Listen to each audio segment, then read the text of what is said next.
Chapter 28. Twisted Mysteries. Harry dug furiously by the X-shaped trees, forming a pit that was too small for anyone else to stand in when the sound of steel striking wood echoed in the hole. "I think I found it," he crowed, his entire body covered with mud. Uma ran to the edge of the pit, Gil at her shoulder. "You found it?" she asked, sounding as if she didn't quite believe it. "I did," he said, hitting the shovel on the ground again. This time with an extra strong wallop. That was when the ground gave way underneath his feet and he tumbled down into darkness. Harry flailed in the air, barely hanging on to his hook. He was falling, the wind blowing in his face. He nearly retched. His stomach heaved. He was weightless, and then he wasn't. With a great splash, he struck water. He had fallen a good distance, and he did not hit the water lightly. "It might as well have been concrete," he mumbled, splashing around. He was in a great underground lagoon, black as night and as still as ice on a frozen lake. Harry frantically tried to keep his head above water. A pair of light trousers and a thin shirt would have been useful in such circumstances, but pirates wore neither, and Harry's heavy clothes threatened to draw him down. He threw off his jacket and paddled to the shore. At least he did know how to swim. Harry checked for injuries. Water can break bones after a fall from such heights, but he was intact. His back stung from when he'd struck the surface, but that pain would fade. Only his pride was truly damaged. He'd landed in the ultimate belly flop. Luckily, no one had been around to see it. His eyes slowly adjusted to the darkness, but there wasn't much to see. He could not help even make out the far side of the lagoon. Harry looked up and found only an enveloping darkness. He was trapped. "Help!" he cried. "Help! I'm down here!" But there was nothing but silence. Where was everybody? He reached an area of rocks at the edge of the lagoon and tried to get some kind of hold on the muddy walls surrounding him, to find some kind of footing, but it was too slippery, and he fell back in the water every time. "Hey! Anyone up there? Help!" he called again. Ominously from the darkness, he heard a sound that was all too familiar. Tick-tock, tick-tock. Maybe after all this time, Harry would get his real hook at last. He found he wasn't looking forward to that possibility as much as he'd imagined. "Get me out of here!" He scrambled against the slick mud walls, trying to use his hook for leverage, but it kept slipping off the surface. Harry was about to panic. It was dark, and the lagoon was deep. He could not see the far side, so he dared not try to swim across it. He was stuck here at the rocky edge of the water, clambering for a foothold. Tick-tock, tick-tock. Once old Tick-tock got a taste of him, he was sure to want more. He fumbled over more rocks, tripped, and hit the water. He stood and tried again, feeling his way through the darkness. Tick-tock, tick-tock.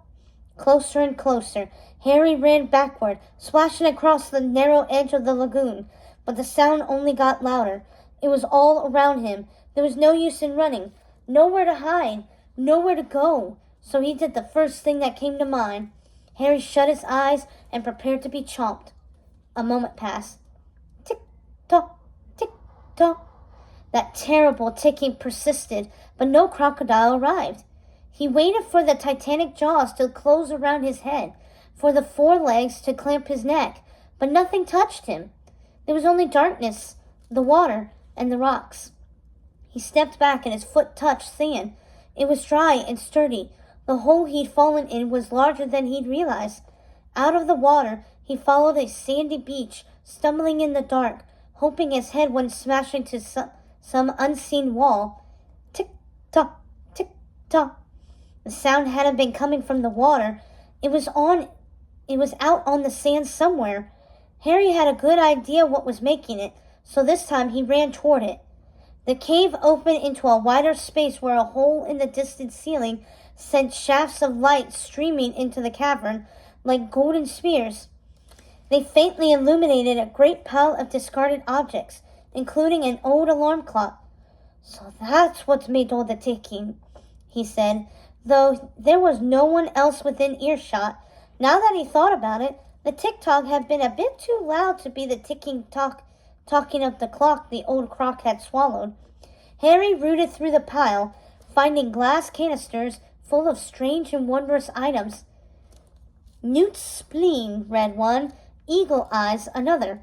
There were candlesticks and candelabras, silver snuff boxes, crystal balls, iron cauldrons, and blood-stained tarot cards. He threw each and every piece aside until at last, beneath all that junk stood a treasure chest, exactly as Sophie had described. He grabbed it and tucked it under his arm, just as he heard his name being called. "Harry!" Uma said, materializing in the darkness, holding a torch above her head. He almost jumped out of his boots at the sound of her voice. "You all right?" said Uma. "We didn't know where you went. All we saw was this crumbling hole in the ground. It collapsed just after you fell through it, but we dug it out again. We tried calling to you, but you didn't answer, so we just climbed down after you." Harry grinned. "Yar, I'm all right. Thanks, Captain." She smiled, and Harry realized it was the first time he'd fully acknowledged that she was captain and meant it. Behind her was the rest of the crew, ropes coiled around their shoulders.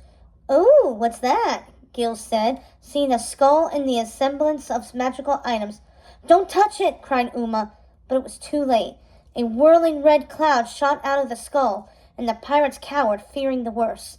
But the red mist only turned into a butterfly and dissipated. "Phew," said Gil. "Don't touch anything else," barked Uma. "Leave it all alone." "Look," Harry said. "I found it." "The treasure chest!" Uma cried. "Open it!"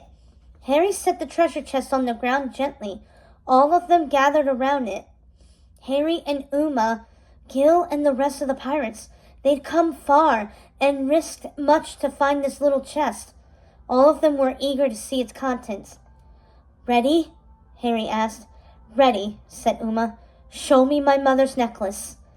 Harry pried the lid of the treasure chest, and it opened with a great creak. And that's when all the skeletons appeared.